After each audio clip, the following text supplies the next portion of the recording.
Mr. Speaker, the Chancellor said this week that some public servants are overpaid. Given the Prime Minister has had to administer a slapdown to her squabbling cabinet, does she think the Chancellor was actually talking about her own ministers? Now, in terms of public sector pay, I will simply say this to the right honourable gentleman.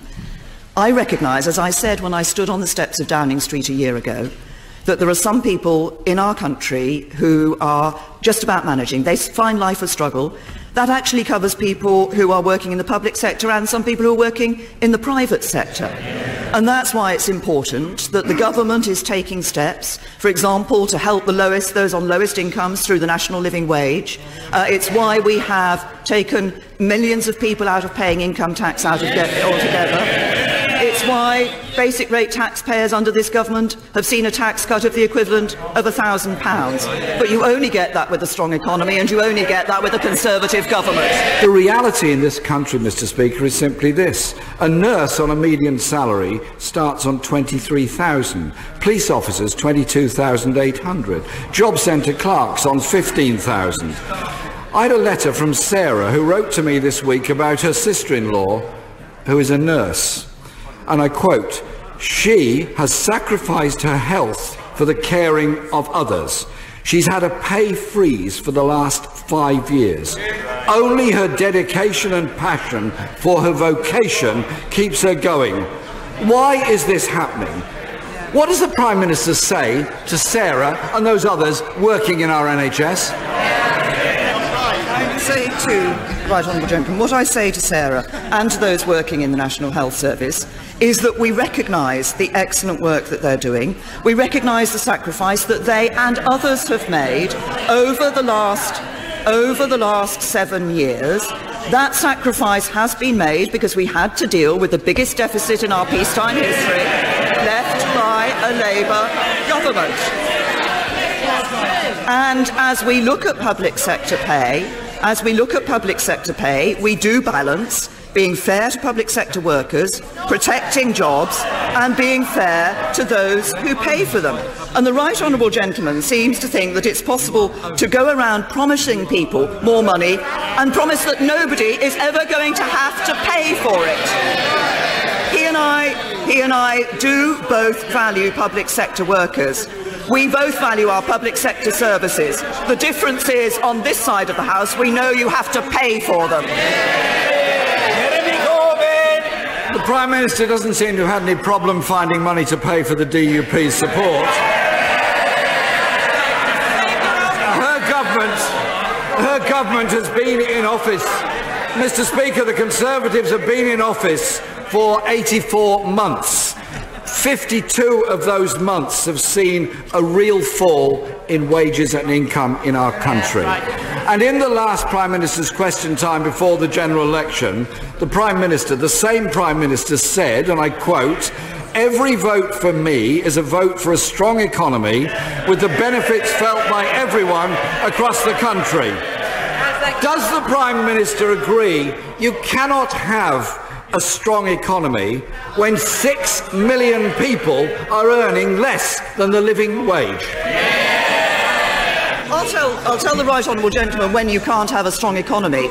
It's when you adopt Labour Party policies of £500 billion extra borrowing, which will mean more spending, more borrowing, higher prices, higher taxes and fewer jobs. The Labour government crashed the economy. The Conservative government has come in. More people in work, more people in jobs, more investment. Jeremy Corbyn! Could I invite the Prime Minister to take a check with reality on this?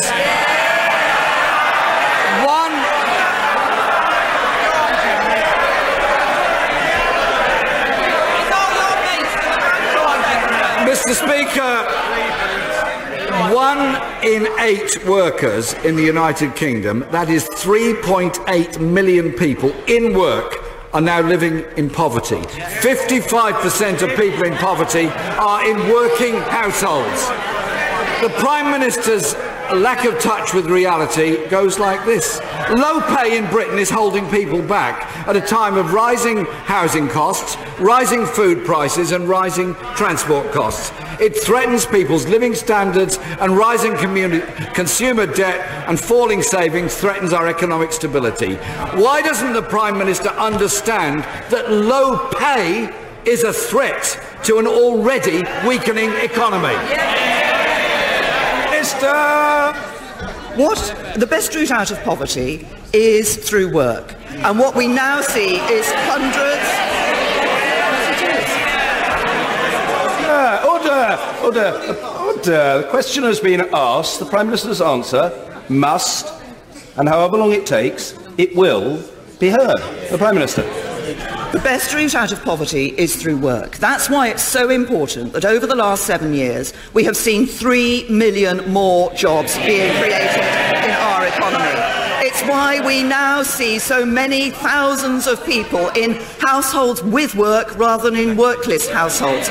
Many more, hundreds of thousands more children being brought up in a household where there is work rather than a failure to have work. That's what's important. But what's important for government as well is to ensure that we do provide support for people.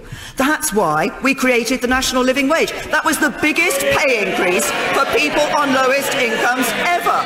When did the Labour Party ever introduce the national living wage? Never. That was a Conservative government on a Conservative record. Mr. Speaker, it was Labour that first introduced the minimum wage with opposition from the Conservative Party.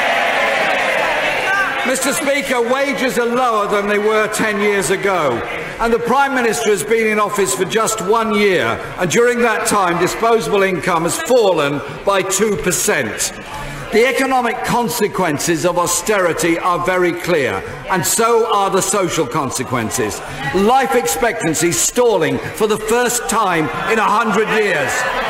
Today, the IFS forecasts that income inequality is going to get worse and that child poverty will rise to 5 million by 2022. Does the Prime Minister... Order! Members are shouting, and shouting excessively. They must calm themselves, take some sort of soothing medicament. Jeremy Corbyn. I'll try and help the honourable member, Mr. Speaker. Does the Prime Minister not realise that her talk of a strong economy doesn't remotely match the reality that millions of people face with low wages and poverty at home? The Right Honourable Gentleman is, of course, wrong in some of the facts that he's putting forward. In fact, inequality is down, life expectancy is continuing to rise. But what we know in terms of a strong economy is that what will not deliver a strong economy for this country is Labour's policies of more borrowing, more spending, higher taxes and fewer jobs. And what the Right Honourable Gentleman wants is a country that is living beyond its means. That means making future generations pay for his mistakes. That's Labour's way, and the Conservatives will never do that. Mr. Speaker, what we want is a country where there are not 4 million children living in poverty, where homelessness does not rise every year.